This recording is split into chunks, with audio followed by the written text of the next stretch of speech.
Can you hear me? I hope you can. I have no idea what's happening. I'm trying to play some music and it's not happening. I'm very cross. Okay, you can hear me. I guess that's all that matters. I'm still grumpy. I had a craving to listen to a Sparks song, and now that's not going to happen, is it? Sigh!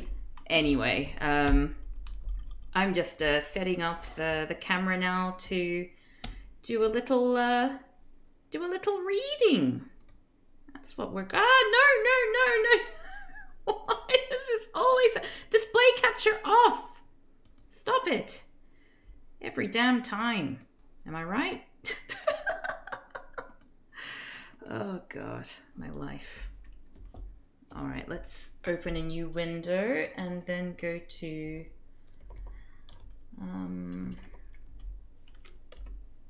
there we go, browser and full screen. And yes. Wait, why isn't that visible? Okay, there we go. Alright. And now I make it full screen. And that should be perfect. Technical difficulties protecting you from yourself. Oh wait, where's the... You can just see my hair and it's really annoying. I'm sorry everyone. No one needs to see my hair. Let me just try and get everything all sorted here. Okay, yes, I think it's all good. You were spared somewhat from Banjo, I think. Okay, so there's one of my hairs there. I'll get rid of that. That's yucky. Okay, so I'm gonna try now to get a book that we're going to... Whoops, that is not the book I was looking for. Hold on, I'll take off my headphones actually.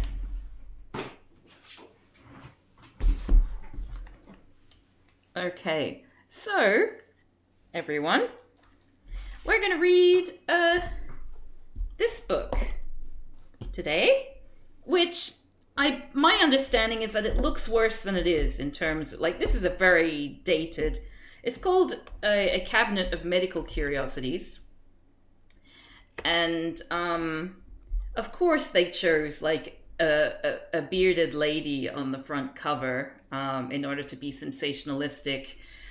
Obviously, this is deeply offensive to both many trans people and plenty of cis people as well, namely cis women who have polycystic ovarian syndrome and other, I think Crohn's disease can have that as well. There's a whole bunch of medical conditions that cis women and AFAB people can get which have this effect, and this is not good, Jan Bondison.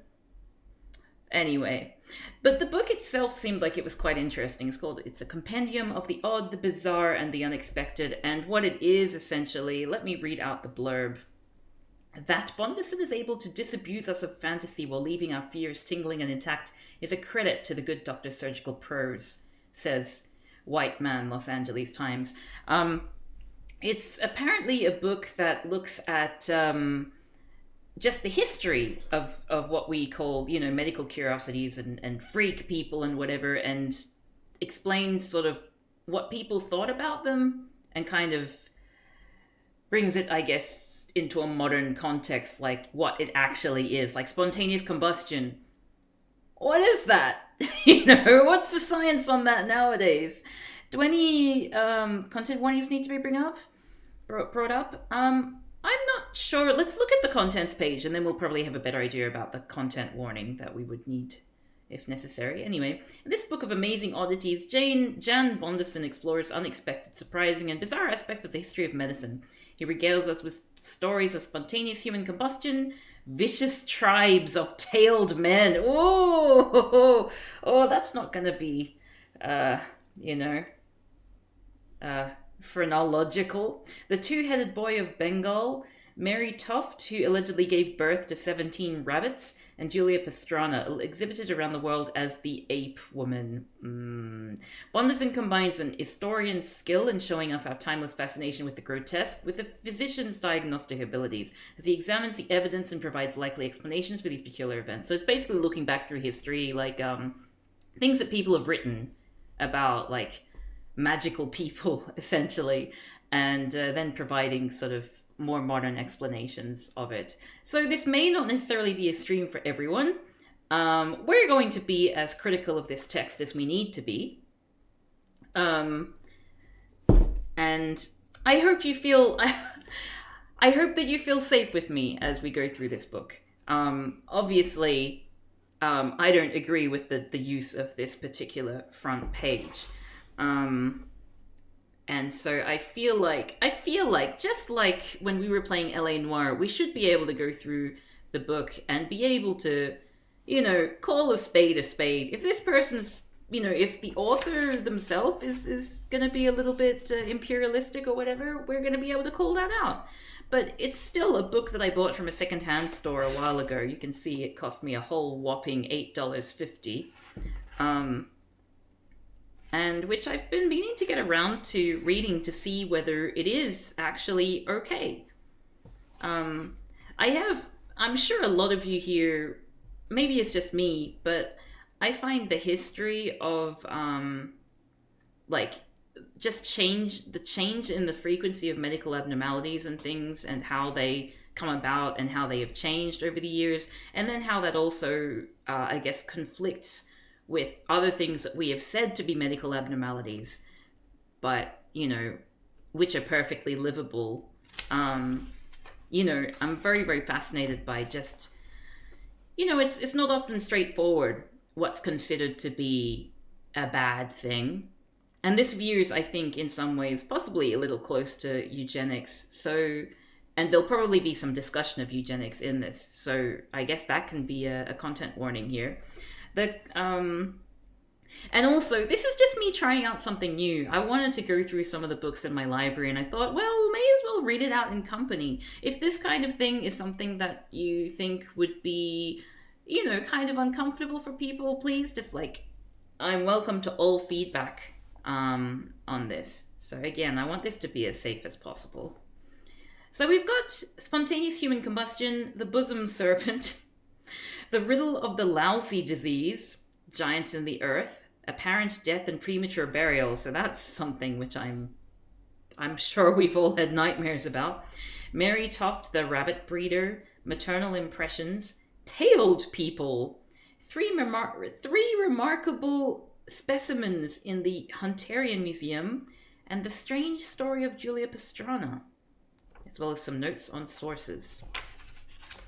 So come, children, read with me as we read this book that was written in, I think, 1997, which I think, it's copyright 1997, but it was first published, as a Norton paperback in 1999. So let's just say the content is from 1997, and I think that's something that we can also take with a grain of salt. The fact that, almost 20 years have passed since this book was published. Anyway, yes, I look forward to the conversation that we'll have from this, and can also stop at any point if everyone's like, oh geez, this is horrible. So, preface. In the 17th and 18th centuries, natural history repositories and medical museums still resembled the old-fashioned cabinet of curiosities. I have definitely been to a few of those. In these kaleidoscopic displays, the most curious and dissimilar objects were exhibited side by side: a dried mermaid, the shin bone of a giant, a unicorn's horn. Egyptian mummies and African natives' gear were intermixed with pickled and dried monstrosities, the skulls of hydrocephalics, and the death masks of famous men. No famous women, though. They weren't worth doing. I guess there were no famous women back then because we ignored them. The layout of this book resembles that of one of these old medical cabinets of curiosities, rather than a conventional textbook on medical history. It aims to depict the odd, the bizarre, and the unexpected. In 1986, I first had occasion to read Golden Pile. Sorry, I shouldn't. Some of you in the audience might have the surname Pile, and I don't mean to laugh. It's just a weird surname to me. Golden Pile's Anomalies and Curiosities of Medicine. This weighty tome of 968 pages, originally published in 1897, contains a fascinating overview of the darker side of medicine. It seemed considerably more interesting than the dry as dust textbooks I was reading at the time, as a final year medical student. This is a practicing doctor, everyone! With gusto as well as learning, Golden Pile discussed strange diseases, remarkable malformations, uncommon and gruesome ways of death, and unlikely feats of fasting or gluttony. In 1726, a country lass from Godalming in Surrey, Mary Tuft, convinced King George I, the Prince of Wales, the court anatomist, Mr. St. Andre, and a host of the learned and the ignorant, that she had given birth to 17 rabbits. Why would she do that? Her attendants explained this extraordinary phenomenon as a result of a maternal impression. Her longing while pregnant for a meal of delicious jugged rabbit was supposed to have brought about sinister changes in her organs of reproduction. Seriously? What? She gave birth to 17 rabbits because she wanted to eat her babies? I guess mother rabbits do sometimes eat their children. Other phenomena discussed by Gold and Pyle were the colossal Irish giant, the hairy ape woman Julia Pastrana. Imagine living like that. That'd be really sad. The marvelous two-headed boy of Bengal, like just the amount of dysphoria you would have just being alive. Two-headed boy of Bengal who had another living head upside down on top of his own. Some of the subjects discussed here had more than a hint of the macabre. Colonies of snakes and frogs living in the human stomach, kings and emperors who had been devoured by lice while still living, and the old horrors of premature burial and spontaneous human combustion. So why didn't we just get that book instead of this one? Let's find out what makes this one so special. Doctors George M. Gold and Walter Pyle had been involved in the research for the index catalogues, the great late 19th century bibliography of the contents of periodicals in the U.S. Surgeon General's office. Although no longer up to date, these index catalogues are still a valuable research tool for medical historians, and they provided a natural starting point when I started my own research into some of the subjects discussed by Gold and Pyle. So you're basically just copying their work. Good job, Jan. In many instances, it seemed desirable not to limit the discussion to merely a medical point of view, but to bring in aspects of ethnology, folk medicine, and literary and cultural history as well. Oh, I see. That's what he did. That's a little bit different. The modern computerized citation indices of medicine, science, and arts and humanities, as of 1997, among other databases, have proved invaluable in finding new references and updating the research. At the time of Golden Pyle, the possibility of people combusting spontaneously was still debated, and the majority of both doctors and laymen in the United States still believed in maternal impressions. By the way, if any of you are new to this stream and just kind of tune in and you want to know what the hell is going on, please just say. I'm happy to show you the front cover again. The possibility of people combusting spontaneously was still debated, and the majority of both doctors and laymen in the United States still believed in maternal impressions. Even today, maternal impression law is by no means forgotten, and the reality of spontaneous human combustion has recently been asserted in several popular books and TV programs. Even the ludicrous bosom serpent! What's maternal impression? I believe that we're going to find out in the subsequent chapter, but from the first page of the introduction, it sort of seems like when you're pregnant and you want something a lot, your baby will turn into that thing or something like that. So there was a woman who wanted to eat rabbit and then gave birth to 13 rabbits, apparently. So I think that's what maternal impressions are meant to be. Even the ludicrous bosom serpent, which has to be enticed out in some way after having taken up permanent lodgings as a parasite in the human stomach, has been resurrected among the modern newspaper canards. Canards?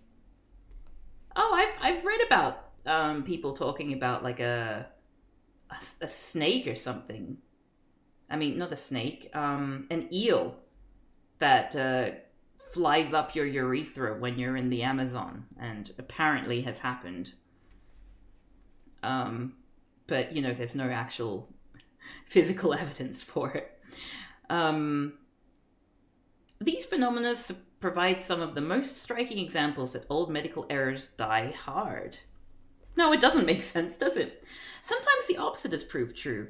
Modern research indicates that the legendary lousy disease, or lousy disease, as we cynics call it, which has even been used to exemplify the unreliability of the old chronicles of medical marvels, may actually have existed. Although it would have been caused by mites and not lice.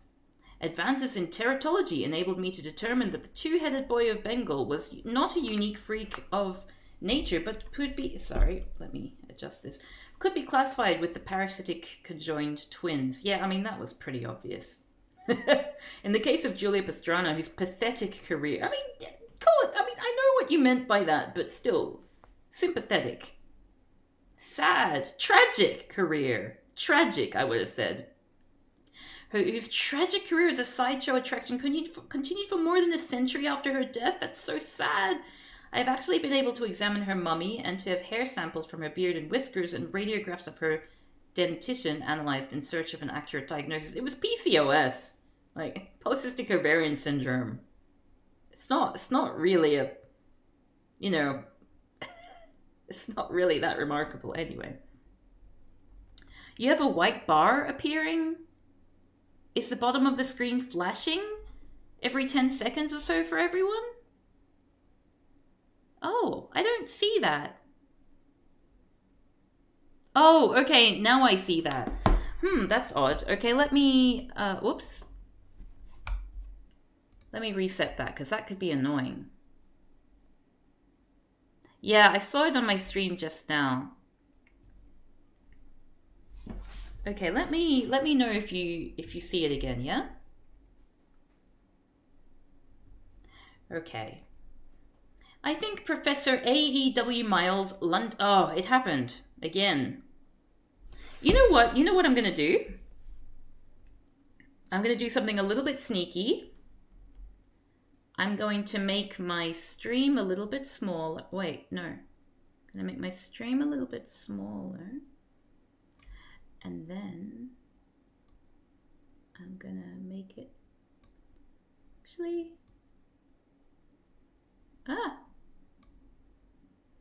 Is that okay? Having made it a little bit smaller, I'm hoping that that will cut out the flashing part. So tell me if that's still an issue, yeah? Letterbox Cav, yeah. All right, let me know if it still happens, okay? I thank Professor A.E.W. Miles, London, for valuable cooperation in investigating the diagnosis... Oh, I thank him in the diagnosis of Julia Pastrana. He also made useful comments on several of the other essays. Mr. Ari Mullenkamp, Loosduinen, has my thanks for finding several useful references on premature burial and translating extracts of them from the Dutch.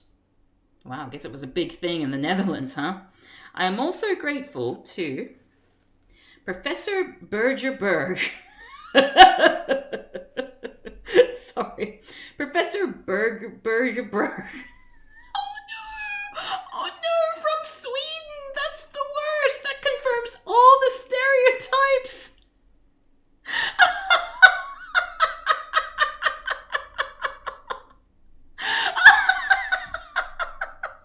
Sorry, Professor Bergerberg from Sweden!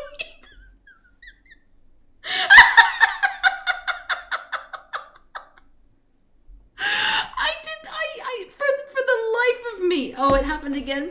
For the life of me, whenever I see a stereotype, I just always assume that the stereotype isn't true. And just every so often that comes back and haunts me when something actually does, is related to the stereotype. Oi! Why isn't this working? Sorry, I'm just trying to change the size a little bit. Cut it off a little bit more, and then maybe I can make the size here. Wait, what? No.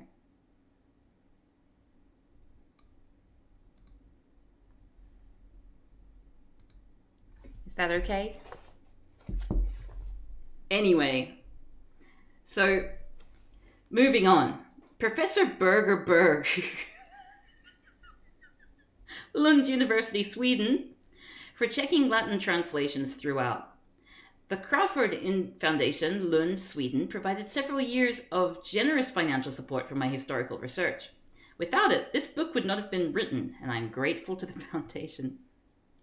Not to sound too isolated, but what stereotypes are there of the Swedish? The fact that you pronounce the I and the E the same as on you. Birgerberg. It still sounds like Birgerberg in Sweden. So, Marvin Ling, I'm not sure if you ever watched The Muppet Show. There was a character called the Swedish Chef, which is where a lot of the Swedish stereotypes came from in my generation. And the thing is, it's just a chef who goes, because that's apparently what Swedish sounds like. I don't, having heard Swedish in my life, I wouldn't agree. But anyway, from Sweden. I also thank the Swedish Society of Writers for a generous scholarship that enabled me to work full-time on this book for several months in late 1995. Jan Bondesen. Okay, A Cabinet of Medical Curiosities. Brace yourself. Our first topic is going to be spontaneous human combustion. Hooray! So she was burnt with all her clothes and arms and hands and eyes and nose till she had nothing to lose. Oh, this is meant to be a rhyme. Oh, God, it's one of those rhymes that... So she was burnt with all her clothes and arms and hands and eyes and nose till she had nothing more to lose except her little scarlet shoes, and nothing else but these were found among her ashes on the ground. Said the doctor? Dr. Heinrich Hoffmann in this English Struwel Peter? 12th edition? Did doctors write their doctor's note in rhyme back in those days? They were literally streets. No, there's ABBA as well. ABBA's a Swedish stereotype. Like Eurovision. And meatballs and IKEA, I think, overlap because everyone goes to IKEA for the meatballs, right? Okay. In 1635, the board of the University of Copenhagen was... I didn't pronounce that correctly. I think is how you do it. Was... There's another person with the repeated name! Was called in to give judgment on a difficult forensic question. A Danish peasant named Peter Pedersen had expired, and the cause of death had been given as ingestion of excess... I don't know why I've got this on my head, given that the speakers weren't working before, but oh well. The cause of death had been given as ingestion of excessive amounts of alcohol. You want IKEA meatballs? Wait, you've heard that poem before? It's like a German morality poem about how everyone who's bad dies horribly. I mean, there were plenty. That was a very Victorian thing in general. Like, I think, Remain Crowford, you were there when we did that special private stream on my Discord to read that horrible, racist Victorian Australian book, yeah. I'm sure there would be similar poems on there. Struwel Peter, Shock-Headed Peter is a German book for children. Think Charlie and the Chocolate Factory, but more violent. Oh, thank you so much. Thank you so much for that insight. And it was written by a doctor? I guess as a thing for morality or something, yeah? Anyway, this finding was apparently challenged by some learned judges who did not believe that it was possible for any person to drink himself to death without self-combusting. Sorry, I just wanted to see something. Wait. They didn't believe that it was possible for any person to drink himself to death without self-combusting? What? The verdict of the university professors, signed and sealed on December 19, 1635, was that it might well have been possible for a man to die of alcoholic excess, even though the flame of spontaneous combustion had not been seen to issue from his mouth and his lips were not burned by the fire. So confused right now. 19 years later, Professor Thomas Bartholin, the famous Danish anatomist, I wonder if Danishes are actually from Denmark, discussed the problem of spontaneous human combustion. Bartholin, who had discovered the circulation of lymph, was one of the leading anatomists of the 17th century and an early supporter of William Harvey. He also wrote a monograph on the unicorn and its medicinal uses, however. All right.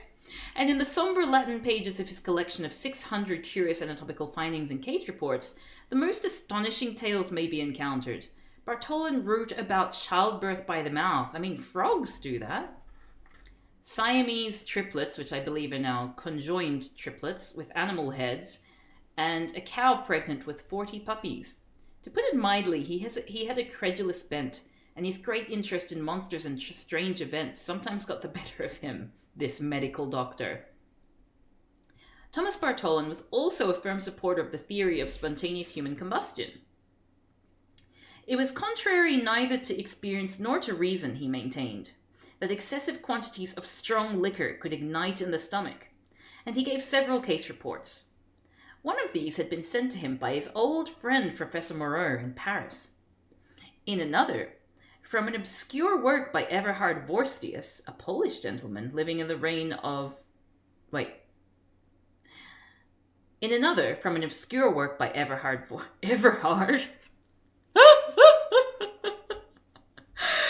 Oh, jeez, I'm having fun. Everhard. What's your name? My name is Everhard. Everhard by name and Everhard by trade. Everhard Vorstius, a Polish gentleman living during the reign of Queen Berna Sforza, had drunk 2 large bottles of brandy wine. Suddenly he vomited flames and was burned to death. The elder Sturmius described the case of 3 Courlandish noblemen at a tremendous stag party, who drank until they were almost unconscious. All at once, flames burst from the stomachs of 2 of them, and they were killed. The fate of the 3rd nobleman is unknown, but if he survived both the risk of combusting spontaneously and the subsequent hangover, he's likely to have become much more temperate in his habits. Oh! 3 years later, Thomas Bartholin described yet another spontaneous human combustion, this time from his native Copenhagen. Thank you for that quote, Romain Crawford. A scholar had been sitting at a tavern all night, drinking strong vodka with his friends, not ceasing until a flame issued from his mouth with such force as to make speech impossible. I have an idea. Maybe at the end, I don't know how long these chapters are. We'll probably mainly get through 1 or 2 of them today, I think.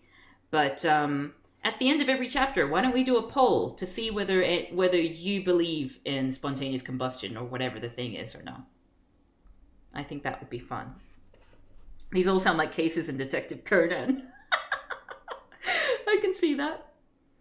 Okay, a flame issued from his mouth with such force as to make speech impossible. His drunken friends managed to extinguish the flame by pouring water on him, and the man survived. He was rather frightened by this gruesome incident and decided to walk home to his professorial mansions on a nearby street. On the way there, he suddenly dropped dead. In his comments on the strange death of this sottish professor, Thomas Bartholin added that he had often seen gangs of drunken peasants settled outside the walls of Copenhagen, always lying on their backs with their mouths open to allow the spontaneous flame to erupt from their mouths unimpeded so that it would not suffocate or burn them. In 1673, Bartholin's nephew Oliger Jacobaeus described another case of the fiery death.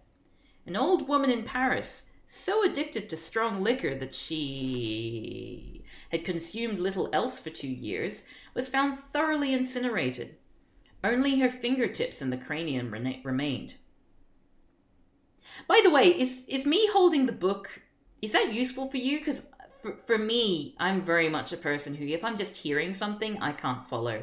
I need to have like subtitles or something like that. So I thought this might be useful for any of you who are a bit like me. This is not a joke book, no. The theory of spontaneous human combustion was incorporated into contemporary medical knowledge without any apparent objections. That a drunkard could be consumed by flames ignited within his own body did not appear unlikely to early 18th century medical men, who were willing to accept the most bizarre hypotheses. The courts too were sometimes convinced. In February 1725, a most intricate legal process took place in the ancient French city of Reims. That sounds more German. Reims. The corpse of the wife of Jean Millet, the landlord of the Lion d'Or tavern, had been found smouldering in the kitchen. Only the legs, part of the head, some dorsal vertebrae, and other large bones could be identified. The rest of the body was a blackened, fatty mass. The Reims police arrested Millet and charged him with murdering his wife and setting the corpse on fire. It was well known that Madame Millet was past her prime and that M. Millet had cast his eyes on a comely young serving girl from Lorraine. She had lately been employed about the tavern, since Madame Millet was generally too drunk to do much work, even during the day. Sorry, I had to scratch my nose. Where are we? Although Jean Millet was one of the most respectable townsmen of Reims, he was sentenced to death. Then one of his lodgers, the young surgeon Louis-Nicolas Descartes, saved him. Descartes, well read in the recent medical literature, pointed out to the judges that Madame Millet had, in all probability, combusted spontaneously.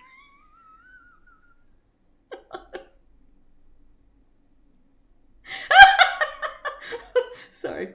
Jean Millet was released, but the grueling process and the threat of execution had broken him. The wretched publican spent his remaining days in a lunatic asylum. On the morning of March 14, 1731, a chambermaid went to wake her mistress, Countess Cornelia Bandi, in her townhouse in Cesena, Italy. The countess did not respond when her name was called, and her state bed was empty. The horrified servant saw, on the floor, 4 feet from the bed, a heap of ashes containing the countess's legs with the stockings intact, as well as her skull and 3 blackened fingers. None of the bedroom furniture had burned, not even the bed and bed sheets, but some candles on the bedside table had melted. This is the thing, right? This is the thing, like, when I hear about spontaneous combustion, most of the time it's because, like, there's nothing else is burned, just the person. That's so interesting. Anyway. The room was filled with a greasy, foul-smelling soot, and the floor was thickly smeared with a moist, sticky substance. The bottoms of the windows were covered with a yellow fluid of the most loathsome smell and appearance. Excuse me. Beside the heap of ashes was a small oil lamp with no oil in it. A piece of bread in the pantry was black with soot, and several dogs refused to eat it. The countess, maybe because it's covered in soot in general. And dogs don't eat bread, do they? The countess, a lady of sober and temperate disposition, regularly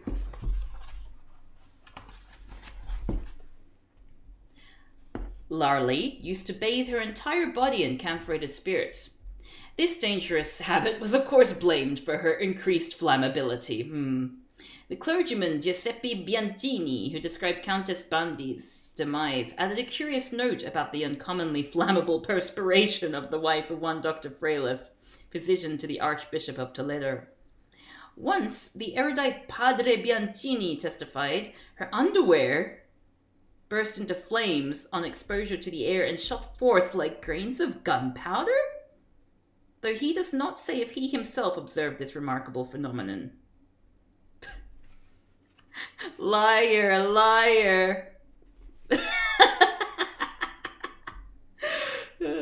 In 1744, Bianchini's account of the Bandy case was discussed before the Royal Society of London, together with another astounding instance of spontaneous combustion, this time from the town of Ipswich. Usually if you burn something into nothing but soot, things around the person should also burn to soot. You would imagine, yeah? I know, right? Fascinating stuff.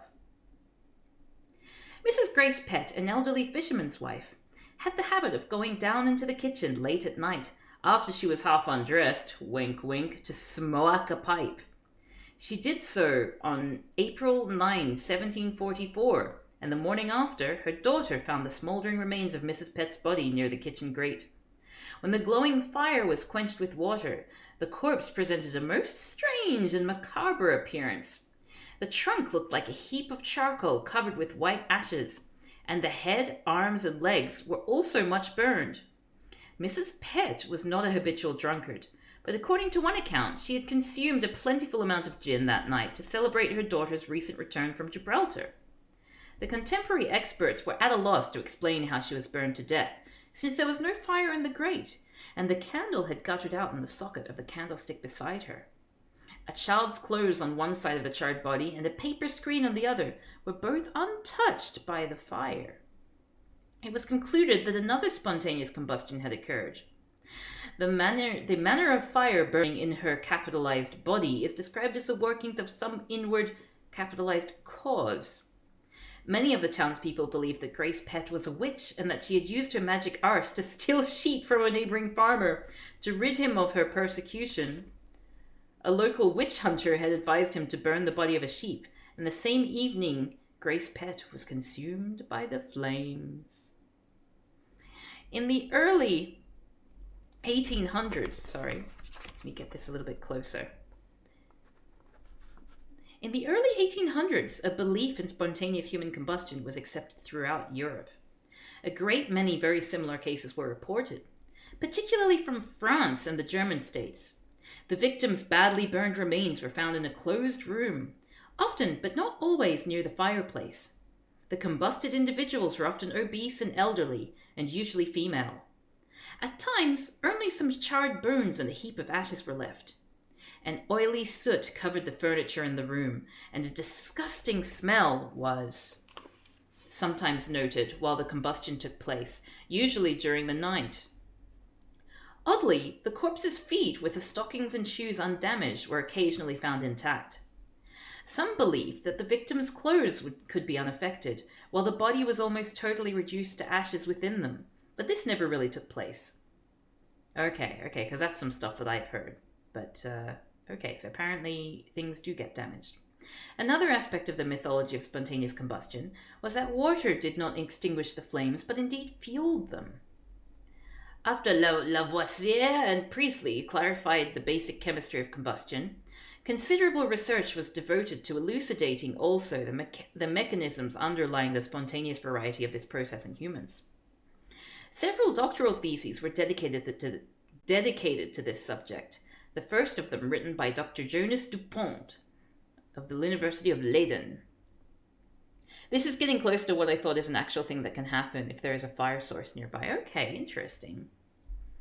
In the 17th and 18th centuries, most writers favored the simple hypothesis that alcohol saturation made the drinker's body flammable. But the French physiologist Jules Fontenelle cast doubt on this theory when he tried to light lumps of flesh that had been immersed in alcohol and found that they would not burn. The German physician F.G.A. Strobel, who wrote a doctoral thesis on spontaneous combustion in 1848, suggested that electric currents arose within the body, reducing the body water to hydrogen and oxygen gas. The resulting highly flammable oxyhydrogen gas could easily be ignited by an electric spark. Another thesis writer, Dr. B. Frank of Göttingen, believed that the habitual topers, I'm guessing alcoholic, body became impregnated with phosphorus-containing compounds that rendered it flammable. This theory was received with much respect, and it was even accepted by Magnus Huss in his famous Alcoholismus Chronicus, one of the classics of the literature on alcohol addiction. All the cases sound like crimes. They kind of do. Hey there, Eric. We're reading a book. Sorry, let me just show the cover again. A Cabinet of Medical Curiosities, which has a sort of tasteless picture on the front and very sensationalistic of a woman who I'm pretty sure just had polycystic ovarian syndrome. But we're currently reading about spontaneous combustion.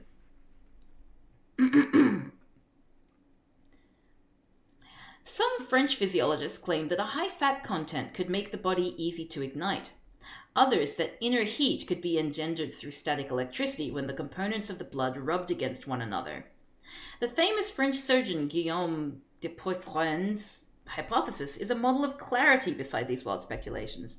The water only makes the flame stronger part. Sounds like someone threw oil on the victim first. Look at Rubbers Ahoy here solving the mystery. It's a model of clarity beside these wild speculations. He denied that alcohol enhanced combustibility. Rather, it rendered the victim semi-stuporous and liable to be careless with fire. Once the individual's clothes had been set well alight, the body fat melted, fueling a slow and particularly complete combustion of the entire corpse. Dupuytren's conclusions agree well with the modern explanation of the candle effect. Hey there, Hazardius! Another disbeliever was Jöns Jacob Berzelius, one of the founders of modern chemistry. Yeah, human fat would be the oil in that case. I guess so. He was not at all impressed with the flood of second-rate research in spontaneous combustion emanating from the German and French universities. Those Germans and French. Ugh. In a commentary presented to the Swedish Academy of Sciences, he declared himself skeptical about these miraculous happenings and concluded that it would be advisable not to conduct theories to explain this phenomenon until its existence has been irrefutably proven by unbiased scientists. Many a later combustionist would have benefited by study of the great chemist's verdict. In 19th century Britain, spontaneous human combustion was accepted as a reality. Novels. This is an audiobook stream, I guess. It's a read-along audiobook of medical abnormalities and their modern explanations, with a brief overview of previous literature and previous theories, which I'm quite interested in. Novels, newspapers, and magazines continually emphasize the danger of bursting into flames during a period of intemperance, and the medical journals regularly published case reports. The London Medical and Surgical Journal in 1832 published the astonishing tale told by Dr. C. L. Devoid of Titchfield Street, London. Modern by 1997 standards, of course. Yes, very true. A sailor and part-time smuggler named Thomas Williams, I've got an itchy nose, sorry. Thomas Williams, who was in the habit of consuming more than 2 quarts of strong rum daily, one day took substantially more than that amount. His friends carried him home and called a surgeon, but when they held a lighted candle near William's body, the flesh of the wretched man ignited and burned with a blue flame. All efforts to extinguish the fire failed, and finally the entire body, except the head, legs, and part of the arms, was consumed, though William's flannel shirt was not burned. His friends kept it as a curiosity. They believed that the devil had set the sottish marina alight. So sottish definitely means alcoholic, given that it was used in a similar context before. I learned a new word today, sottish. They believed that the devil had set the sottish marina alight, bringing him down to the shades below for his wickedness. Another remarkable case, which was perhaps more truthfully described, occurred near Nairn in Scotland. A carter of wood named John Anderson had drunk, for several years, a common bottleful of ardent spirits each day, in addition to beer and porter. Make sure not to read it as Scottish, yeah, that's the thing. Nevertheless, he was said to drive his cart and manage his horses tolerably well, and he liked to smoke his pipe as he was driving homewards. One day, smoke could be seen rising from the cart. Anderson had caught fire. He got out of the cart, staggered, and fell. When a herd boy called for assistance 15 minutes later, the body was black, disfigured, and burning. John Grigor, MD of Nairn, examined the body and stated as his opinion that it was no ordinary combustion, but a case of progressive igneous decomposition, due to alcohol excess. The editor of the London and Edinburgh Monthly Journal of Medical Science, in which the report was published in 1852, doubted Mr. Grigor's theory. The early temperance movement took the spontaneous combustion craze as a God-given opportunity to have a serious talk with the innumerable alcoholics of the early 19th century. Even the most hardened topers, that's another word that they've used twice, which I assume is alcoholic again, who shrugged their shoulders at grisly depictions of alcohol-induced dementia and insanity and laughed drunkenly when the drawn-out torments of hepatic failure were described, sat pale and trembling before the threat of the blue flame of intemperance, taking it as a foretaste of the hellish torments awaiting them below. An essay on spontaneous combustion by the Frenchman Pierre Molaire, written in 1799, was particularly popular among the temperance propagandists because even for the subject it was unusually rich in macabre detail. The spontaneous combustion myth died hard among fanatical teetotalers. And even late 19th century temperance publications include horrific accounts of the fiery death and Ullis variety. Oh, died hard. I thought in that context it would mean that it just disappeared. It stopped being used, but apparently it means, old habits die hard. It was that sort of thing. I learned English today. I saw a documentary about it in the States, and it really sounded like saloons and drunkenness were a problem. Oh, yeah? Yeah, I can see that. I mean, if you look at all the, like, Western things, it's all about, drinking to excess in bars and getting into, you know, drunken bar fights and things like that. Um, Sorry, I'm wobbling the thing because my nose keeps itching. Okay, some drunkards belched flames like a factory chimney and died after the most miserable agonies. Others met their fiery fate when a flammable belch or fart caught fire in a candle and the flame resisted every attempt to extinguish it. Wow, imagine burning to death butt first. That would be insult to injury, basically. Under the headline Fire, Fire, Blood on Fire, the February... That sounds like something Ellen Partridge would say. Fire, fire, blood on fire. The February 1863 issue of the Pennsylvania Temperance Recorder told the story of a drunkard who submitted to bloodletting. A pint bowl of his blood was ignited, and it burned with a vivid blue flame to the horror of the wretched patient. As late as 1913, a French temperance magazine published a story about a dipsomaniacal omnibus conductor who smoked a cigarette while clipping the tickets. He ignited spontaneously and burned like a torch in front of the startled passengers. In 1905, when the Norwegian physician, Eric, if you're still around, please don't judge me for this, Johann Scharfenberg wrote an article in a temperance journal ridiculing the old fad of spontaneous combustion, many readers wrote angry letters to the editor, insisting on the reality of the phenomenon. As someone who's gassy, burning to death from fart sounds like my personal hell. The doctor said that all the business in town would happen in the saloon, like banking. Oh, wow, bloody hell. In Germany, the common people had great faith in liquid manure. Oh, see you later, Marvin Ling. Enjoy your dinner.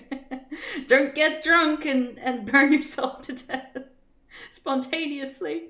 In Germany, the common people had great faith in liquid manure as a preventative for spontaneous combustion. When a simple-minded farmhand or a village idiot, their words not mine, believed himself at risk to burst into spontaneous flame after a good booze-up, he shoveled large quantities of liquid manure and muddy water into his mouth.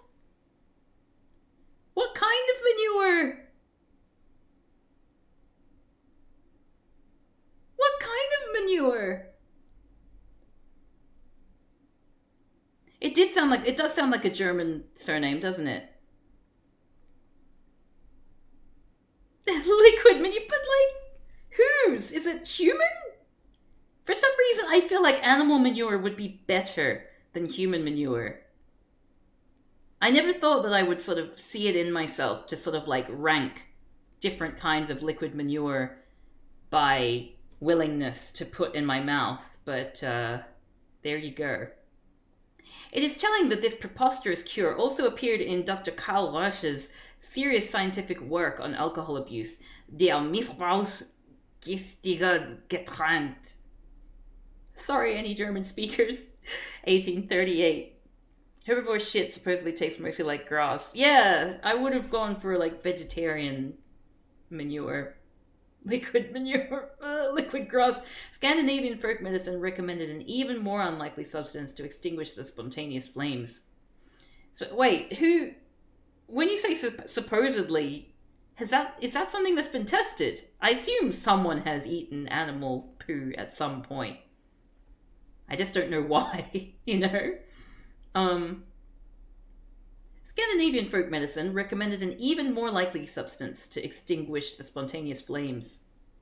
Swedish and Norwegian folklore described prescribed human urine, preferably freshly voided by a woman, to be thrown into the flaming mouth of the burning drunkard. Just imagine the panic. It's like some guy is suddenly on fire. And, hey, quick, you woman, get over here, don't piss. Just imagine all the coordination that would need to happen. Or do they keep some aside just in case? One laconic 19th century case report from Västergötland, West Gothia, describes the fiery fate of a habitual toper named Zachris, who suddenly ignited spontaneously. One day, Zachris of Hester burned with a blue flame while he lay in bed.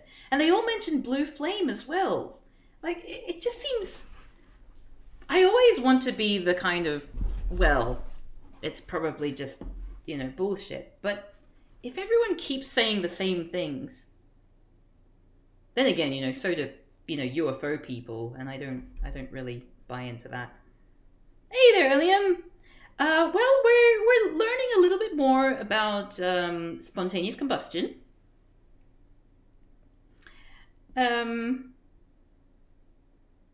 Yeah, basically we're getting closer to the truth, I think, of spontaneous combustion. But we're currently looking at cures or treatments which have gone from liquid manure to human urine from a woman. Okay, so... Oh, this sounds like a kinky thing. One day, Zacharias of Hester burned with a blue flame while he lay in bed. It all sounds like a euphemism. His wife sat astride his head and put out the flames by pissing in his mouth. Only a woman could do this. After this, he did not drink aquavit anymore. He switched to a full diet of his wife's urine. These tales of drunkards igniting spontaneously and burning with a blue... flame issuing from their mouths appeared very early in Scandinavian folk tradition. What appears to be the first recorded case of spontaneous human combustion dates from the early 16th century, but was fatal only to the attending physician. Oh. Gampe Savre. Oh, now that is a Norwegian name, isn't it? Gampe Savre. Parson of the village of Rauland in Telemark, Norway, was leaving church after Sunday service. He saw a man lying dead drunk on the church green, the blue flame of spontaneous combustion blazing from his open mouth. The blue flame of spontaneous combustion blazing from his open mouth. The philanthropic parson, who wanted to save the life even of this intemperate non-churchgoer, pissed on the man to extinguish the flame. Yeah, a likely story. You've never heard of anyone named that either? That's so funny. I feel warm. I'm about to combust. I feel it. I need at least 3. The patient was rudely awakened from his drunken stupor by this treatment, and since he knew nothing of the current therapy for spontaneous combustion, I don't think the physician did either. He was highly affronted. The congregation took his part, and Gampe Savre had to run for his life. He managed to reach a rowboat. But the howling mob followed him and other birds. After a furious chase on land and sea, he was beaten to death with the candlestick from his own altar. A sacred well was said to appear at the site of the priest's murder, full of human urine, and it was shown by the devout villagers for many years. Okay, let's have a look at this, shall we? A greedy old German money changer combusts spontaneously as a divine punishment in this broadsheet from 1621 from the author's collection. Yeah, look at that. Anyone who can read German can do a sight translation? You know, that thing that everyone thinks is really easy, but it's actually really, really difficult to do on the spot. Anyway. So... well into the mid-1800s, the belief in spontaneous human combustion was widespread throughout Europe. Although some chemists doubted the existence of this phenomenon, the majority of medical men and forensic experts still accepted it. The sinister death of a German lady would change many minds. Oh.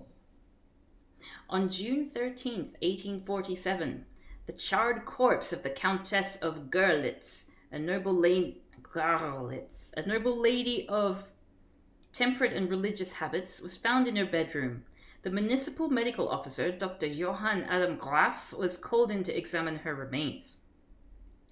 The corpse was lying on the floor near a partially burned writing desk. Okay, so that's... other stuff was burned with her, which is, a thing. The head toward the windows of the room. Although the face was badly charred, Graf could see that the mouth was wide open and the tongue protruding. Another pathologist might have concluded that the Countess had been strangled, but Dr. Graf was a combustionist. And he pronounced the death another case of spontaneous incineration. To be sure, the circumstances were unusual, for the poor countess had been a middle-aged lady of healthy and vigorous constitution, and her consumption of wine, half a bottle a day, did not seem in any way excessive. The police made no further investigation, and the corpse was buried without autopsy. The strange happenings at the von Görlitz mansion attracted much curiosity among Darmstadt gossips. Some unscrupulous German newspaper men did not hesitate to declare that the Countess had been murdered.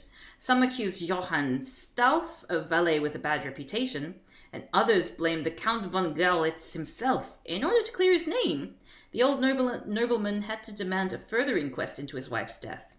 Soon after, the Count's cook found verdigris.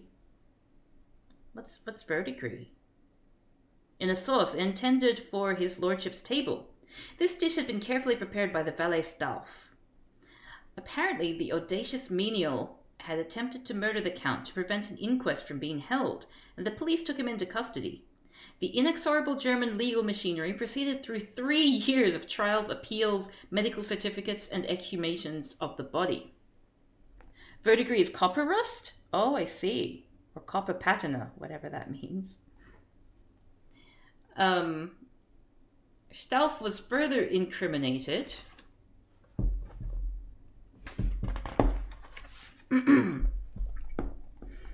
after his father was arrested while trying to sell a large lump of melted gold, whose origin he could not satisfactorily explain. It was most likely the remains of the Countess's jewelry.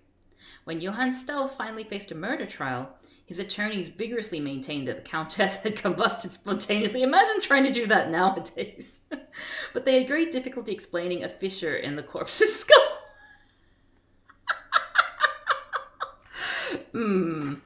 Indeed. The prosecutor claimed it was the result of a blow. The court president called in 2 eminent scientists from the nearby University of Gießen, the chemist Justus von Liebig and the anatomist Theodor Ludwig Bischoff, to serve as expert witnesses. Bischoff got hold of a corpse and various combustible substances and tried to reconstruct the fire in the cellars of the Gießen Institute of Anatomy. He discovered that a large quantity of external fueling was required for a combustion as complete as that of the Countess's body, and that the fissure in the skull could not have been caused by the heat. And he handed around the head of his experimental corpse to prove it. How many retellings later was this written down? Very convincing, must have been spontaneous combustion. Yeah, that's the thing. I'm really interested in... The reason why I'm interested in this book is that it attempts to sort of like put together all these things in a final retelling, but you wonder how many variations the stories have gone through first. Justus von Liebig claimed that the high water content of the human body would prevent it from combusting spontaneously, whether or not the tissues contained a large quantity of alcohol or the individual was excessively fat. Sorry, scratching my nose again. The scientific testimony apparently convinced the jurymen, and they convicted Johann Stauff of murder, robbery, and arson. He was sentenced to life imprisonment. It then all turned out that the man had a compulsive habit of drinking ethanol. From an early age, Stauff had been known as a slippery, dishonest character who could not live within his income. Many people had suggested that his talents would be better employed in America. What are they trying to say there? But he lacked the price of passage. Yeah, he's a good criminal. He'd be great in America. He later confessed that after the Countess had caught him red-handed stealing money from a cupboard, he had knocked her down and then strangled her. He put the corpse in a chair and stacked combustible substances near it, setting it alight to hide his crime. It appears that Stauff was little more than a common ruffian, and he certainly had no knowledge of the lore of spontaneous human combustion. It was just chance that made him burn the corpse after he had strangled the Countess, thereby nearly getting away with murder. The public relished the macabre and exciting details of the von Görlitz trial. Newspapers all over the world reported its outcome, and the infamous German servant soon became known as the Demon Valet. Both Bischoff and Liebig published the results of their investigations as pamphlets, and many medical journals published extracts from them, along with extracts from the trial. This led to a swift change in opinion among medical men throughout Europe. Before the convincing evidence in the von Gerlitz case, most people agreed that spontaneous human combustion was merely an old fallacy. The combustionists rallied around a long article by... I love how there was a whole order of people called the combustionists. The combustionists rallied around a long article by the French forensic scientist A. Dervadier, in which Liebig's theories were criticized, but their number decreased swiftly during the 1850s. One ingenious argument from the opposition was that according to the common laws of physiology, not only human beings, but also animals should belong to the population at risk. There were no reports of spontaneously igniting cows and sheep lighting up the German landscape at night like beacons, or a faithful fighter sleeping near the fireplace suddenly being transformed into a hot dog.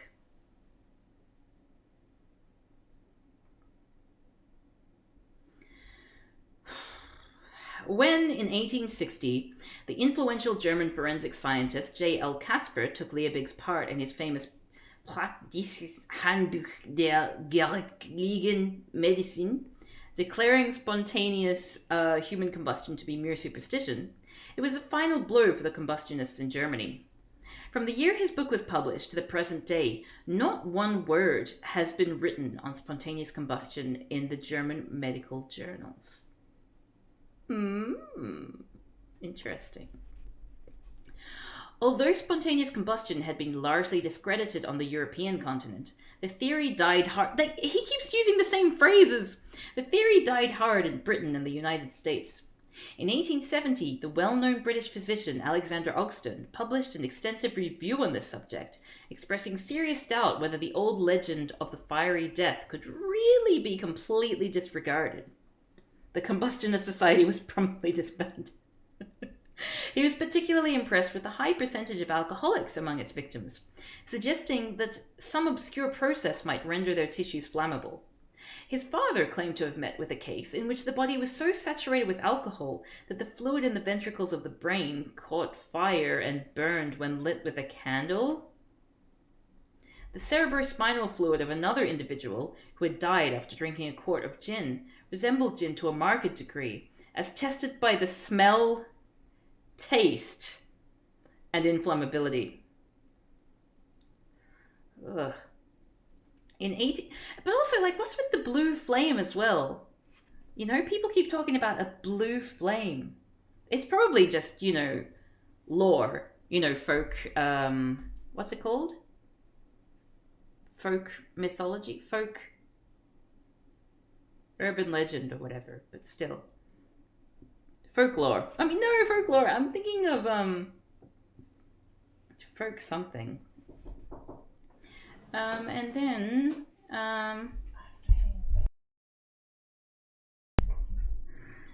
so, wait, where were we? It could really be, spell, taste, and inflammability. Can you turn that light back on, please? Thank you.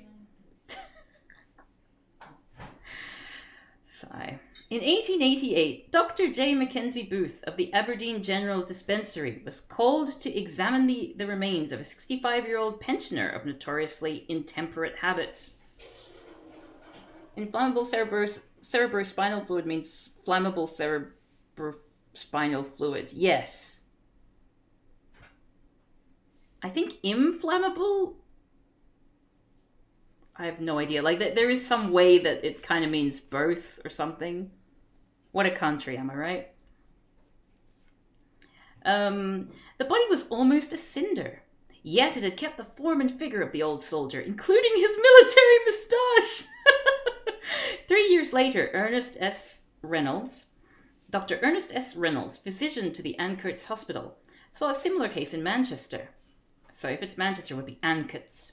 Like Ogston and Booth, he denied the existence of true spontaneous combustion, but he believed that chronic alcoholism might sometimes lead to the deposit of flammable substances in the tissues of the body, which explained these remarkable cases of increased combustibility, in which the individual's body was found almost totally consumed by fire, while flammable objects nearby escaped the flames. A friend of his, Superintendent Tozer of the Manchester Fire Brigade, volunteered the information that he Oh, we got a photo. Had several times seen human bodies burn vividly without additional fuel, and that he was sure that old alcoholics would burn much more easily than other people. As late as 1905, several medical men objected when the British Medical Journal mocked the old fallacy of spontaneous human combustion, sending letters and case reports to the editor. In the United States, I should put like a content warning. I think this is possibly... Oh, actually, I think it might just be a painting. Yeah, I don't think it's a photo, everyone. We're good. I mean, it's still kind of ghastly, but... Anyway. In the United States, belief in spontaneous human combustion persisted even longer. In the Therapeutic Gazette of 1889, Dr. Archie Stockwell published a lengthy review detailing many cases, both foreign and American. Some months later, another medical man described the simultaneous spontaneous combustion of an elderly married couple at Seneca, Illinois. Is that how you pronounce it? Illinois? Or Illinois? Don't care. 3 years later, an even more remarkable case appeared in the Boston Medical and Surgical Journal. Dr. B.H. Hartwell was on a call to the outskirts of Boston when he was summoned by a distraught man who called out that his mother had been burned alive. Hastily driving to the place indicated, Hartwell found the body of a woman burning at the shoulders, both sides of the abdomen, and both legs. The flames reached 15 inches above the level of the body, and the clothing was nearly totally consumed. It was evident the body burned of itself, without any external fuel. In fact, the ground was damp after a rain. Her friends said that the victim was 59 years old, of strictly temperate habits. Hartwell presumed that when she set fire to a pile of roots, she had accidentally ignited her own clothes. The case seemed clear evidence to Dr. Hartwell, of increased combustibility of the human body. Okay, so this figure here. Hey there, Kappa votes! We're reading about spontaneous combustion, as one does. The corpse of the soldier described by Dr. Booth in the British Medical Journal of 1888 from the author's collection. So I'm pretty sure this is just a it's definitely a painting. It's not a photo. So, just so you know. In the last theoretical journal on spontaneous combustion, published in the New Orleans Medical Journal in 1893, Dr. Adrian Halva proved a worthy follower in the tradition of far-fetched hypotheses on this subject. Certain that spontaneous combustion existed, he performed a series of bizarre experiments to prove his point. First, he thrice daily administered a dram? Is that an American term? A dram? Just use the metric system. A dram of brandy to 12 young roosters, no doubt hoping that one or more of them would someday spontaneously become a roasted broiler. Oh! His hope was not rewarded, though he continued to make the poor roosters alcoholic. He continued the experiment for 14 months, until only 2 roosters remained alive. Oh, there was something that you were concerned about, Eric? I'm curious now. The doctor then came up with another odd notion, that the alcohol was being metabolized into carbon monoxide, which was retained in the tissues, making them flammable. He devised another cruel experiment, putting roosters, rabbits, pigs, and other animals in a large glass case filled with carbon monoxide? Oh, the wretched animals were not taken out until they were unconscious. Oh... After several years of these bizarre experiments, Dr. Hava claimed that a rabbit could be set alight after 169 days. Did he just try to set them on fire after every... Oh my god. Of continuous and careful administration of carbon monoxide, whereas a rooster took over 8 months. Google says dram is a measure of weight. Oh, I see. This is horrible. People are horrible. God damn. And people still test on animals, It's nasty. In 20th century medical literature, nothing much is said about spontaneous human combustion. There were no more grisly case reports. And fortunately for the animal kingdom, no one tried to replicate Dr. Hava's experimental studies.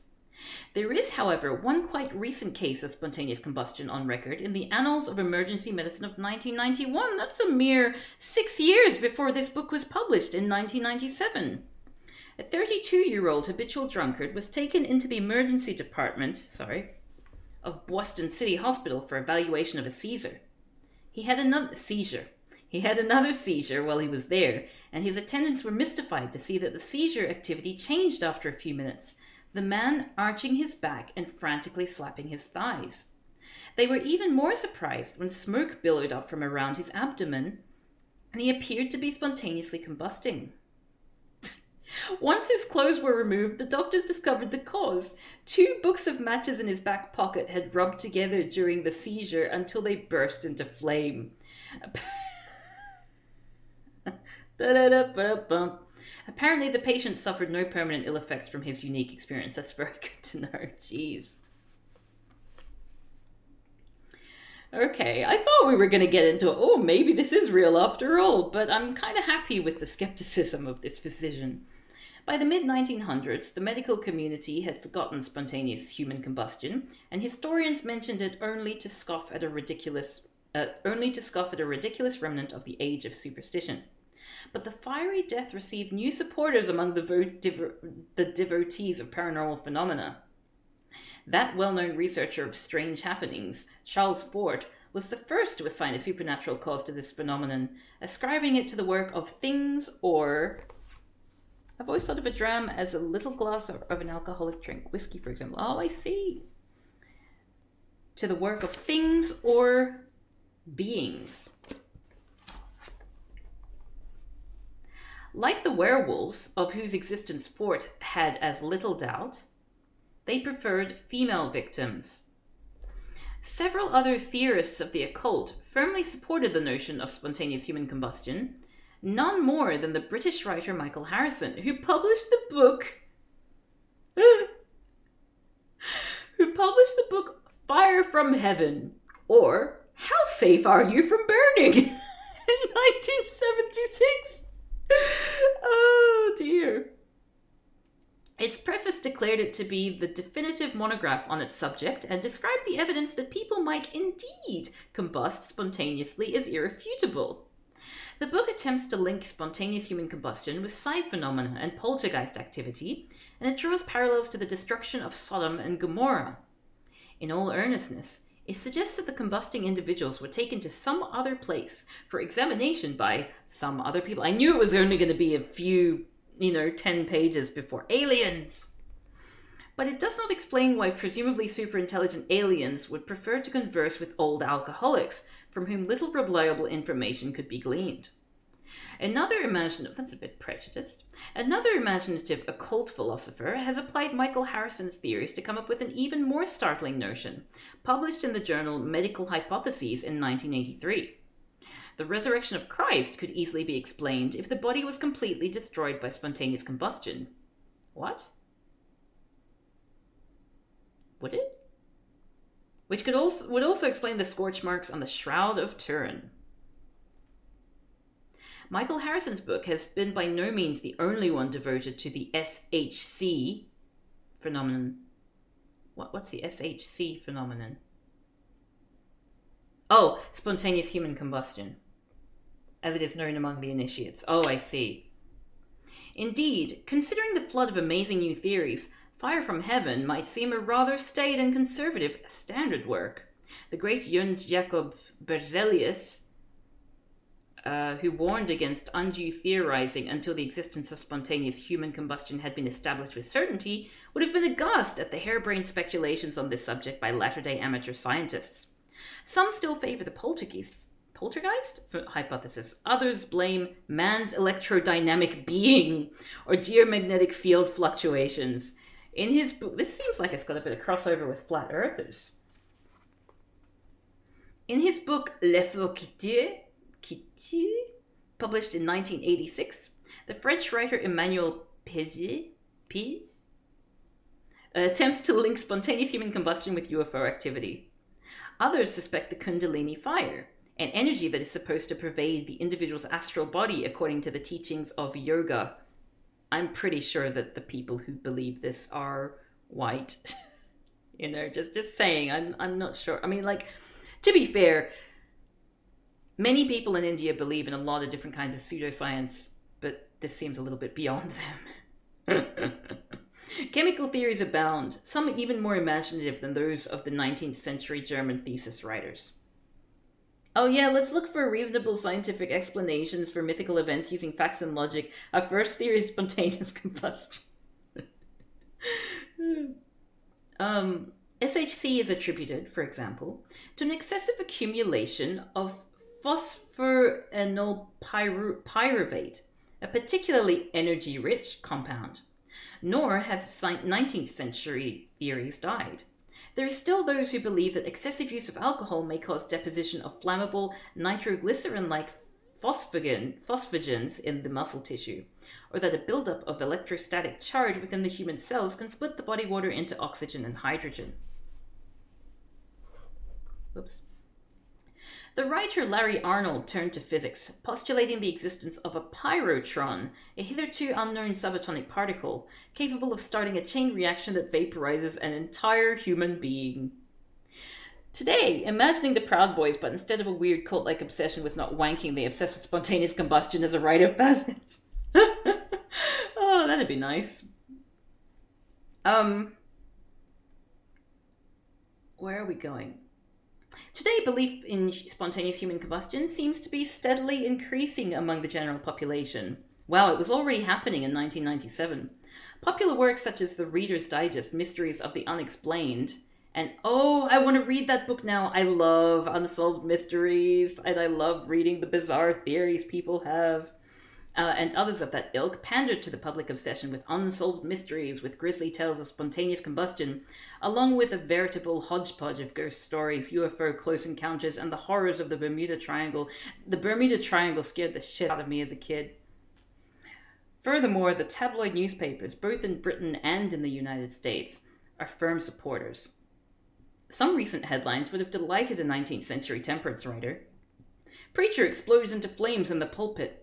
Demons burned my hubby to a crisp, and man-eating chili bursts into flames and dies. I smell bullshittertrons, a hitherto unknown subatomic particle. From 1600 to 1900, 97 cases of spontaneous human combustion or increased combustibility were reported in the medical literature of Western Europe and the United States. Where are we?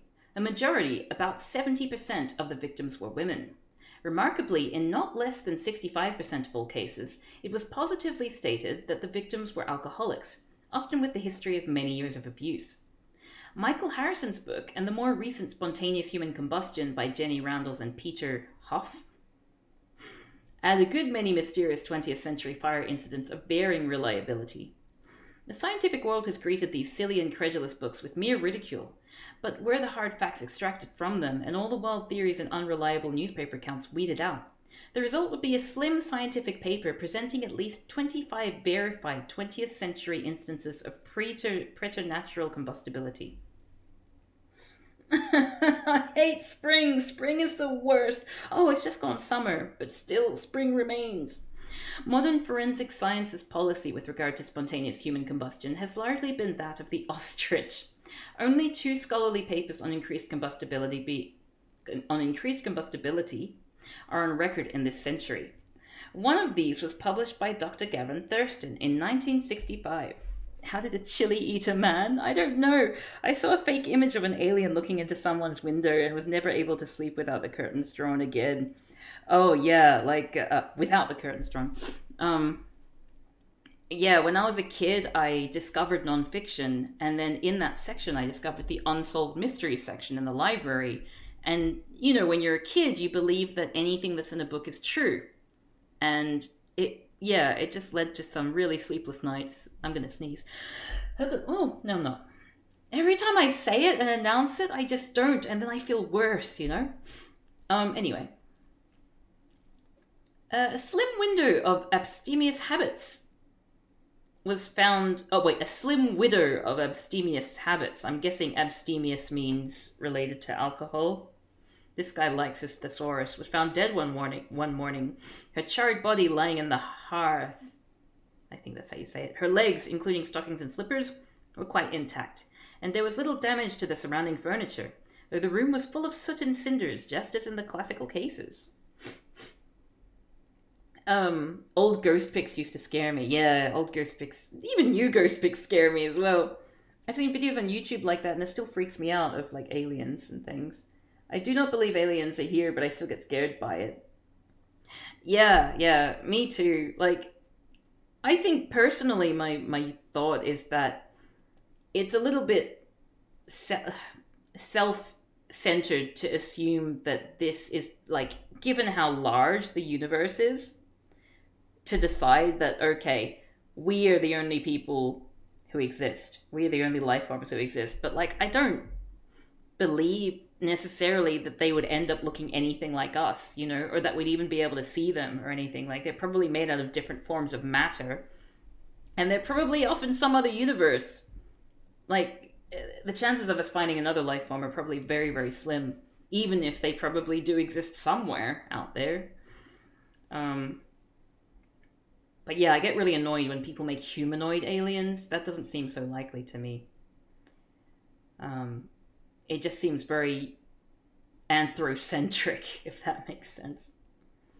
Anyway, stockings and slippers were quite intact, and there was little damage to the surrounding furniture, though the room was full of soot and cinders, just as in the classical cases. It was evident from the post-mortem that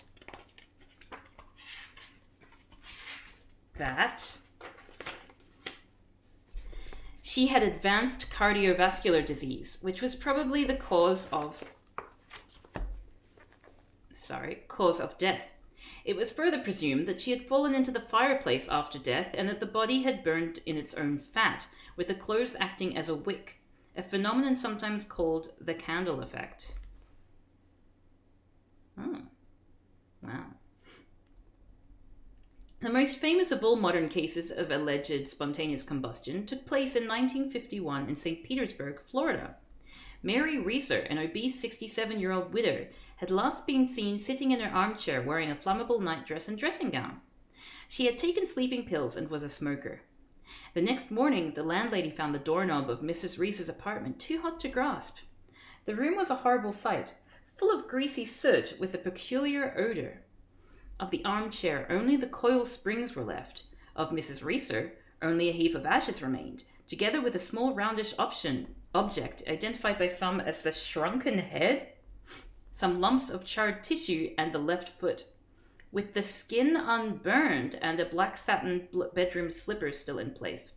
Newspapers on a table nearby were not even scorched, but 2 candles had melted and the clock had stopped at 4:20. Oh, that's so unfortunate. Ah! Why isn't my allergy medicine working? Several distinguished forensic scientists and fire analysts, as well as the experts of the FBI, had to declare themselves baffled by this strange case, which resembles the classical spontaneous combustions in many particulars. A close re-examination of the Reeser case, performed by the American... For some reason, this feels like I'm reading a Sean video. This reminds me of reading, you know, because he's so meticulous at showing all these things over time. And I haven't really watched many of his videos, but I've read the scripts for a bunch of them and, like, consulted on them. And it just reads very much like a Sean video. Okay. A close re-examination of the Reeser case performed by the American forensic... Sorry, hold on. No. Where are we? Performed by the American forensic analysts Joe Nickel and John F. Fisher in the late 1980s, has cleared up many of the obscure points. They have proposed that Mrs. Reeser set herself alight with her cigarette while sitting in her armchair in a stupor induced by the sleeping pills. Identified by some, what the hell does that matter? Who are they? Are they just random passers-by? Why include that at all? Indeed. They proposed that induced by the sleeping pills, her body fat melted into the stuffing of the chair, leading to a very complete combustion of the body. That one foot did not burn was probably explained by the fact that she had a stiff leg and the foot fell outside the radius of the fire. The globular object found at the scene was probably the neck, not a shrunken head, for the intense heat must have burst the skull. The extensive destruction of the body they ascribed to the candle effect, here facilitated by the chair stuffing, which acted as an enormous wick, far more effective than the victim's clothes alone would have been. Such a prolonged human combustion takes considerable time. The body fluids gasify, and the melted fat burns with sufficient heat to destroy bone and internal organs. In a later, even more puzzling case, described in The New Scientist in 1988 by John Hamer, a 73-year-old man combusted very completely, sitting in his armchair before the fireplace. Only a heap of ashes, a blackened skull, and both legs with socks and parts of the trouser legs remained. It was presumed that he had slumped forward into the fire, thus igniting his clothing, and then fallen back into his chair, where his body had been burned even more completely than Mrs. Reeser's. From the earliest literature, it's evident that the notion of spontaneous human combustion emanated from the 16th and 17th century popular belief that the drinking of strong spirits might light a spontaneous flame in the stomach. That would make sense. Since this belief had its origin in Scandinavia, it was no coincidence that the Dane Thomas Bartholin, that the Dane, as in Danish person, Thomas Bartholin was the first scientist to assimilate it into 17th century medicine.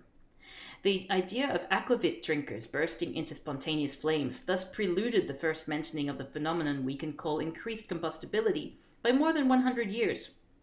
The first of these odd post-mortem reports of bodies found extensively destroyed by fire without major damage to the surroundings was published in 1673. Many others have followed, and at least 120 well-attested cases of this phenomenon exist on record.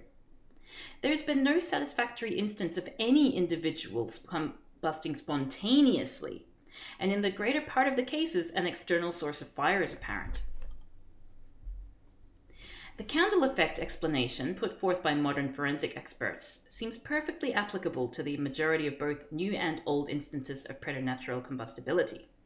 But the lack of any solid experimental data of this phenomenon leaves some important questions unanswered. Mainly whether some people are more combustible. My nerves! Some people are more combustible than others, as many writers have presumed.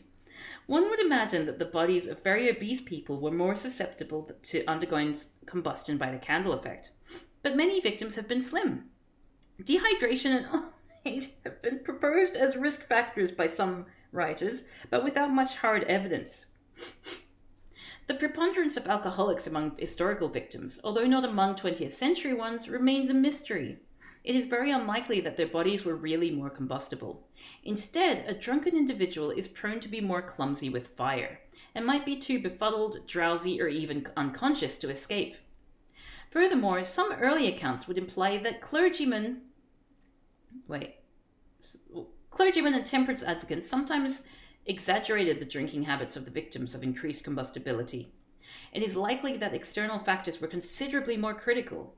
The quality of the individual's clothing ought to have great importance. It had to be flammable, yet burn slowly, generating enough heat to crack the skin and melt the subcutaneous fat, as well as being durable enough to act as a wick during the combustion process. The presence or absence of a draft in the room may also have been important. How are we enjoying this so far? Oh wait, I'll finish this paragraph and then I'll ask. In theory, it would be easy to test these hypotheses, but ethical problems would naturally arise about the procurement of suitable corpses for experiment. The time-honored device of snatching fresh corpses from the morgue or churchyard has long been discredited. Nor would the University Grounds Committee encourage a researcher who proposed to drop lighted pipes on 200 unconscious pigs sitting in easy chairs, wearing human clothing ranging from silk night dresses to jackets and +4s, some in drafty rooms and others in sealed ones. Poor little piggies. Anyway, what are you thinking of this so far? We're almost through the first chapter. Not going to pretend I'm interested in this subject, but I'm still entertained. Would you be entertained reading about the bosom serpent? Yes, no.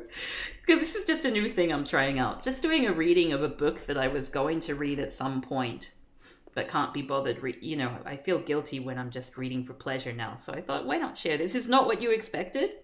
What were you expecting? And is this not a good thing? I like be honest with me.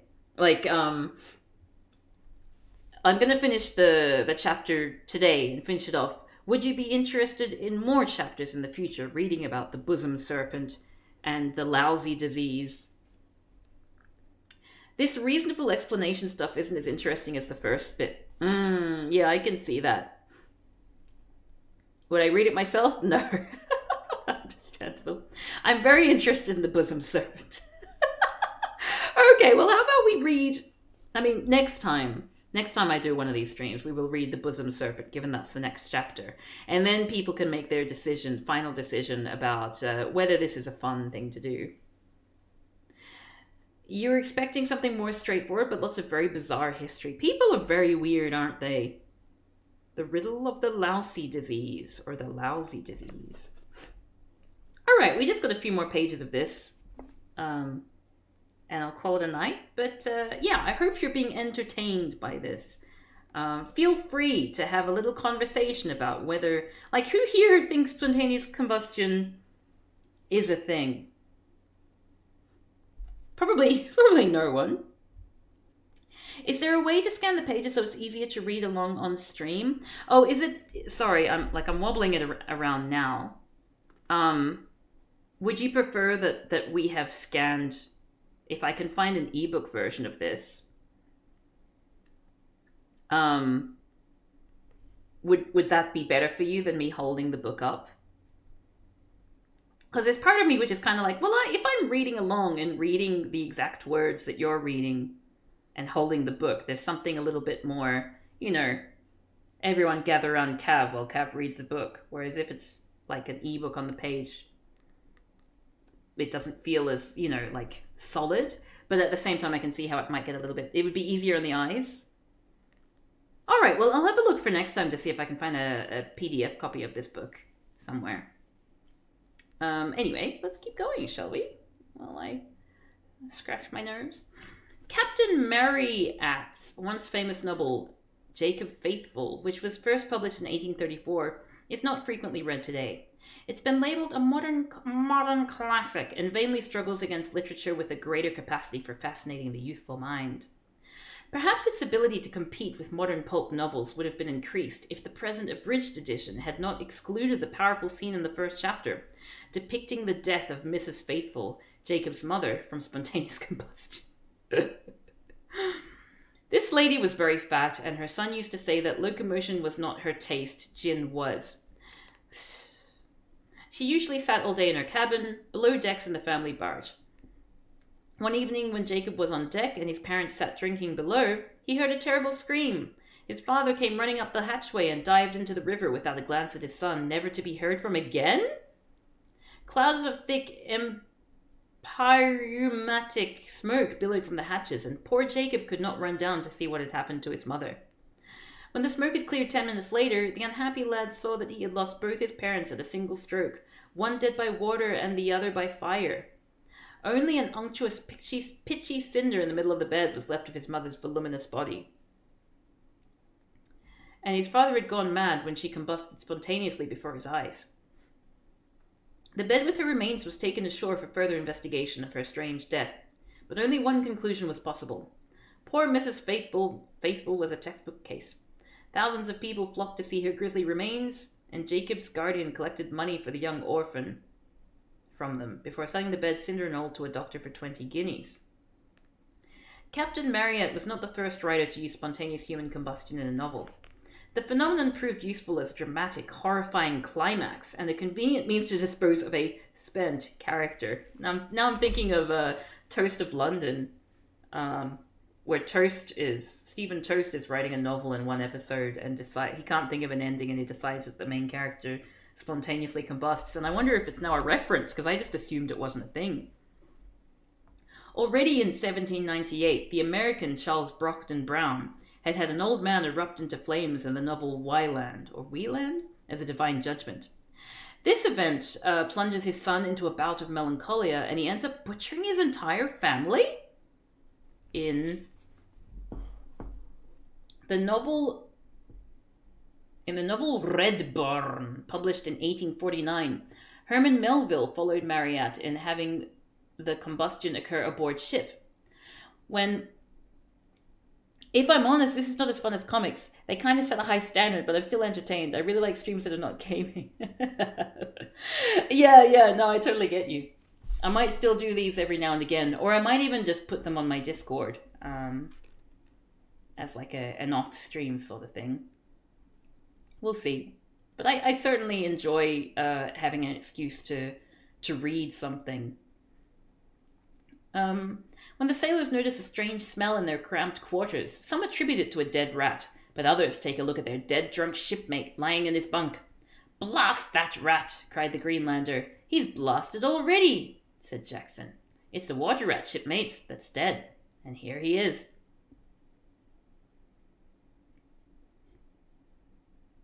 What? As they speak, flames flicker over the man's face. Later, the burning body is lowered into the sea, where it sinks like a phosphorant shark. Ugh. Some other American writers, including Mark Twain and Washington Irving, also had minor characters combust spontaneously in order to enliven the narrative. That's so weird. Nikolai Gogol, in his famous Dead Souls, had a drunken blacksmith die enveloped in the blue flames of intemperance. Another remarkable literary spontaneous combustion occurs in Un Capitaine de 15 Ans by Jules Verne. Is he French? Didn't know that. Set in Angola in early 1873. It's a neat idea and your reactions enhance the experience. Well, I'm glad they do. I thought it might be a little bit more entertaining to have like a read-along where we can all react to it as it's live. Oh, no, it didn't read like a demand. Eric, don't worry. Where are we? A native ruler, the king of Kazonde, falls victim to his craving for the white trader's spirits and ignites spontaneously while drinking a bowl of flaming punch. The king burns like a demijohn of paraffin. A demijohn? That's a new measurement I'm not familiar with. And when one of his ministers tries to save him by smothering the fire, he too bursts into spontaneous fire. God, this sentence is a terrible joke. If their ambition had been to strike a light in darkest Africa, the king and his chancellor succeeded beyond their wildest dreams. A demijohn sounds like half a toilet. I was thinking the exact same thing. Jules Verne was known for his imagination. Famous as a progenitor of science fiction, and therefore he might be expected to include such an incident in one of his novels. It is more remarkable that the great naturalist Émile Zola depicted a similar incident in the novel Le Docteur Pascal, published in 1893 and translated into English by Mr. Ernest A. Vizitelli the same year. When Félicité visits her mother-in-law, the drunken old M. Macquart, she finds him sleeping in his chair, a lighted pipe lying in his lap. Through a hole in his trousers, she can see his thigh burning with a blue flame. Now the liquid fat was dribbling through the cracks in his skin, feeding the flame which was spreading to his belly. And Félicité realized that he was burning up like a sponge soaked in alcohol.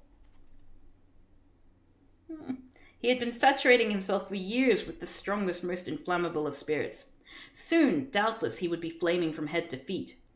Zola's revival of spontaneous combustion lore caused some consternation among the contemporary critics. 1893, right? And although Zola himself denied it, the reviewers presumed that he had been influenced by the earlier literary spontaneous combustions. The main character of the novel, a skillful physician, is able to make a spot diagnosis when he later has occasion to see the remains of poor M. Macquart. With Gallic eloquence, Dr. Pascal discusses this strange occurrence. Okay, so let's have a look at this picture here. The Sad End of the King of Kazonde, an illustration by Henry Meyer for the 1879 English translation of Jules Verne's Un Capitaine de 15 ans, reproduced by permission of the British Library, London. Oh my god, the British Library, London. You have no right to grant anyone permission to do anything, British Library. Oh wait, sorry, no, I'm thinking of the British Museum. The British Library is probably similar, honestly. Anyway, with Gallic eloquence, Dr. Pascal discusses this strange occurrence. Now he died a royal death, like the prince of drunkards, blazing away of his own accord, consumed in the funeral pile of his own body. Carried away by his own enthusiasm, the doctor flung out his arms as if to embrace the imaginary scene. Can you see it? So drunk that he could not feel himself burning, lighting himself like a Saint Jean's fire, dispersing himself in smoke, first spread over the four corners of this kitchen, dissolved in and floating in the air, bathing all objects he owned, then escaping in a cloud of vapor through this window as soon as I opened it, flying off into the sky, filling the horizon. Verily an admirable death, to disappear, to leave nothing of oneself behind except a handful of ashes and a pipe by one side. It makes it sound very romantic, actually. A little-known literary spontaneous combustion occurs in Edwin Brett's novel The Darling of Our Crew, a story for boys which appeared in 1880. On board a ship, the pure-hearted young hero of the story looks aghast while a witch-like hag called Mother She-Bear seizes a pint of raw brandy and puts it over the fire until it seems on the point of exploding. She blows out the blue flames visible at the top and drinks half of it at a draught. What? Chuckling fiendishly. Advancing upon the petrified lad, Mother She-Bear stretches forth her long talons and shrieks, "Now, boy, you shall be my victim! Ha! Ha! Ha!" But before she can toast poor Jack over the fire, Mother She-Bear is herself ignited by the brandy. A bluish lambent flame bursts from her mouth and curls in fantastic wreaths about her face. The boy tries to extinguish the flames with water, but it turns at once to steam. Before his eyes, the hag becomes an incandescent mass of matter like a statue, burning and glowing like the center of a fire. My nose. A no less ludicrous literary spontaneous combustion occurs in Husmannsguten, The Farm Labourer's Son, by Hans Andersen Foss, a late 19th century Norwegian author of very popular rural melodramas. There you go. The novel's young proletarian hero is prevented from marrying his fiancée by her father, a haughty country squire much given to drunkenness. The disappointed young Norwegian then emigrates to the United States, where he works at a factory for 2 years, saving every penny he earns before returning to his native country. That sounded Norwegian. Oh, that's good. With his newly acquired fortune, he purchases the impoverished squire's house and farm and settles there with his wife, the squire's daughter. While traveling home from a drinking party in his horse-drawn sleigh, the squire ignites spontaneously. Blue smoke belches from his innards up through his open mouth. A strange spectacle indeed for any passers-by in the cold, clear Scandinavian night. This absurd old novel was one of Norway's best-selling books of all times, and it was even filmed in the 1930s. No less a poet than Johann Wolfgang von Goethe was inspired by the fiery death in his West-Östler Divan, which was written in 1819, when the spontaneous combustion craze reigned in Germany. "Schenke hier noch eine Flasche. Dies Becher bring ich ihr. Findet sie ein Haufen Asch. Sagt sie, der verbrannt mir." I translate the verse in the following way, thank God. Another beaker, how it flashes, this I consecrate to thee. If you find a heap of ashes, say he was consumed by me. Sorry about the German, everyone. One of Sweden's finest poets of the late 19th century, Gustaf Fröding, also thought about spontaneous combustion, as evidenced by one of the poems in the collection Stank och Flickr, presented here in my translation. I am a bed of blackened coal, of burned out lust and death. I breathe a flame with alcohol, the fire is on my breath. He's a pretty good translator, this guy. Like, that's the way that I want to translate poetry. Like, keep the rhyming structure. The best known of all literary spontaneous combustions is that of Lord Chancellor Crook in the Charles Dickens famous Bleak House. Dickens's fascination with spontaneous combustion is already evident in his early work. Wow, he really likes it, huh? Yeah, I don't know what the original was here, but I read the original there. And if it's anything like the Swedish, I assume this guy is like Swedish, because he got a lot of, in the preamble, he gets a lot of grants from Sweden institutions. So I assume he's like a native speaker. Oh, my nose. Okay. Early work. He mentions it in describing a fainting woman in the article The Prisoner's Van, written in 1835. All the female inhabitants ran out of their houses and discharged large jugs of water over the patient, as if she were dying of spontaneous combustion and wanted putting out. In A Christmas Carol, when the room is suddenly illuminated by the coming of the second spirit, Ebenezer Scrooge believes that he might be at that very moment an interesting case of spontaneous combustion, without having the consolation of knowing it. In Bleak House, Mr. Crook is a cadaverous, withered old rag-and-bone seller, whose breath is issuing invisible smoke from his mouth, as if he were on fire within. One day, when the gin-sodden old man is sleeping in front of the fireplace, he ignites spontaneously. Maybe he wrote some new poems. Yeah, maybe so. And foul-smelling, greasy smoke billows out through the windows. Some people walking by presume that someone has burned his chops on the stove, and that they were not particularly fresh to begin with. When Mr. Snagsby and Mr. Guppy enter Crook's rooms, they find them full of greasy soot, the windowsill covered with a repulsive yellow fluid. They suspect that Crook has committed suicide and try to find the body. Finally, they see Crook's vicious cat, Lady Jane, stand snarling before his empty chair, on the seat of which a small piece of coal can still be seen. They realize what has happened, and with the cry, "Horrors! He is here!" they rush out into the street. It is apparent that Dickens based Crook's death on one of the most famous 18th century cases, that of Countess Bandy in 1731. Many details, such as the soot and the yellow fluid on the windowsill, were given almost verbatim. It is unlikely that Dickens had studied the original literature, but the lore of spontaneous combustion was extremely widespread in his time, and the Italian countess's fiery fate was retold in many books and periodicals.